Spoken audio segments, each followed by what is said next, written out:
Video tercekik telah pun saya upload dan anda pun telah melihat sebelum ini. Tapi persoalan, what's next? Selepas anda buat Heimlich maneuver dan sebelum mangsa itu tidak dapat bernafas dan pingsan, tidak sedarkan diri, ada alat baru yang sekarang ini anda boleh gunakan, iaitu ini dia, Sonmol Anti-Choking Device. Ada banyak produk-produk yang ada sekarang dekat pasaran, tapi ini antara yang terbaik yang saya boleh rekomenkan. Sebab yang pertama, ianya ada MDA. Okey, saya akan terangkan apa itu MDA, tetapi secara basicnya alat ini diperakui selamat, berkualiti untuk digunakan. So ini adalah alatnya. Dia akan datang satu alat, akan ada mask dia. So, besar untuk dewasa, kanak-kanak dan bayi.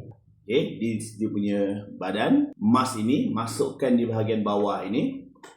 Ini contoh. Yang bahagian muncung ini ada letakkan dekat bahagian hidung. So dia akan pakai begini. Dia boleh pakai sama ada mangsa itu sedang berdiri ataupun dalam keadaan duduk ataupun baring.